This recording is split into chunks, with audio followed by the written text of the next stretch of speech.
Et salut les amis, j'espère que vous vous portez bien.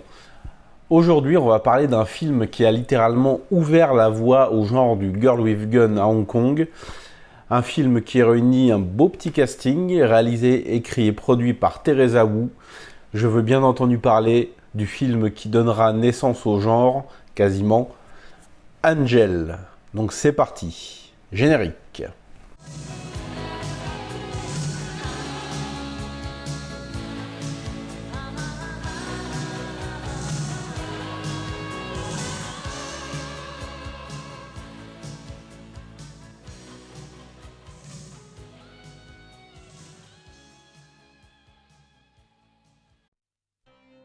La police organise une grosse opération pour mettre fin au trafic de drogue du Triangle d'Or et brûle tout un champ où l'organisation cultivait de la drogue.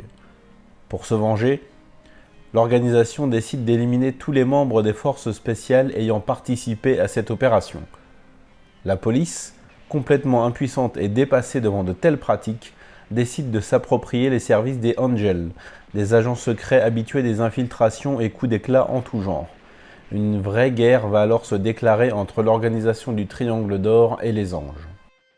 Je disais qu'Angel avait littéralement ouvert la voie au genre, puisque par la suite tous les Girl with Gun vont plus ou moins s'inspirer du film, de sa construction. On va avoir quand même de grosses scènes d'action. Je pense notamment à l'ouverture dans le Triangle d'Or qui donne lieu à une scène de guérilla vachement énergique, vachement violente. Je pense aussi notamment à la scène de l'assaut sur la maison, une scène qui m'était sortie de la tête et quand j'ai revu le film, je me suis dit waouh, la vache! C'est plus ou moins une sorte de remake de la scène finale du Syndicat du Crime 2, un assaut sur une maison avec une quarantaine de tueurs et nos héros qui sont seulement 3 ou 4 qui les affrontent à la mitraillette, au fusil à pompe, au Beretta. Donc ça donne lieu à une très grosse scène d'action. Et on a aussi un très bon final. On va avoir un fight Moon-Lee contre Yukari Oshima, qui est quand même d'assez bonne facture, même si ce n'est pas pour ma part ma prestation préférée des deux actrices.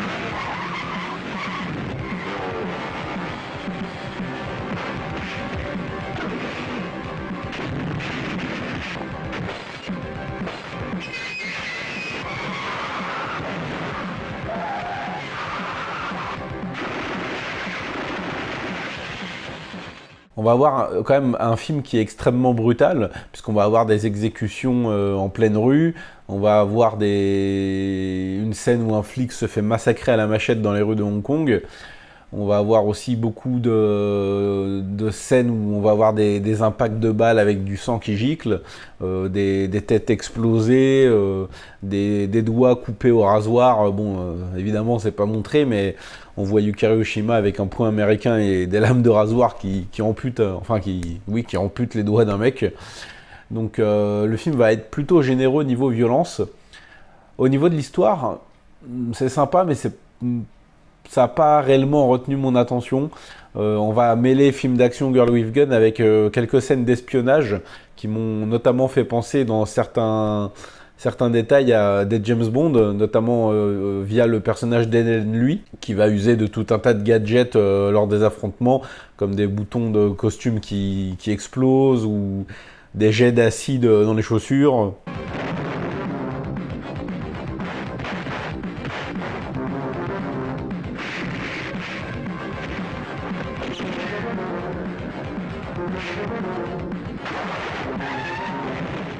Et toutes sortes de gadgets, donc ça apporte une petite touche d'originalité, mais c'est vraiment effectivement les scènes d'action qui ont plus retenu mon attention que l'histoire.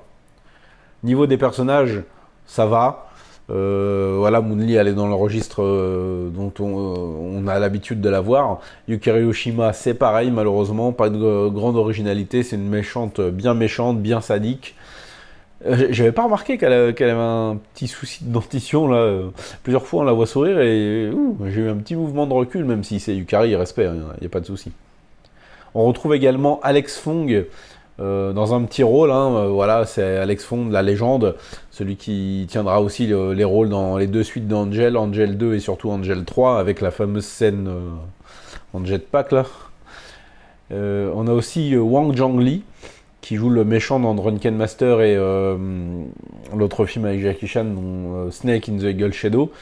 qui est un très bon artiste martial et qui va avoir quelques petits combats malheureusement un peu trop courts pour vraiment profiter de ses talents.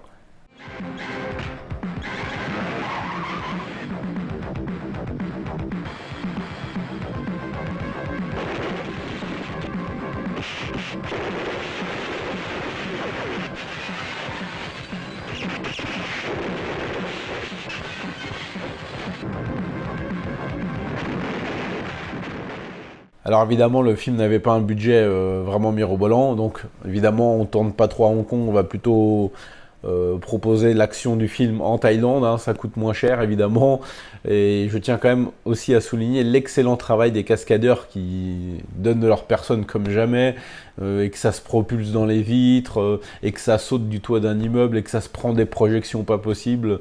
Vraiment, les mecs avaient peur de rien, ils s'en battaient les couilles royales. J'ai jamais vu des mecs aussi impliqués dans leur travail. Ça fait plaisir.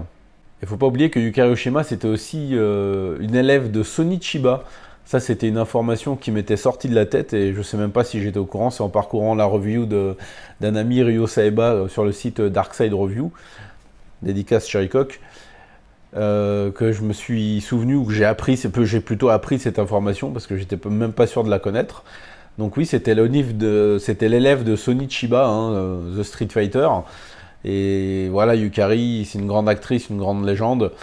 Et voilà, j'aurais bien aimé qu'au cours de sa carrière, elle ait quand même un film centré sur elle. Pas qu'elle soit toujours la méchante ou qu'elle soit entourée de Cynthia Khan ou de Moon Lee, même si évidemment ça fait plaisir de les voir réunis à l'écran. Mais j'aurais bien aimé que son talent d'actrice et d'artiste martial soit vraiment exploité dans un film solo, pourquoi pas. Voilà, je trouve que c'est ce qui manquait à la carrière de cette actrice. Angel n'est pas mon Girl with Gun préféré, mais ça reste un divertissement honnête et de très bonne facture.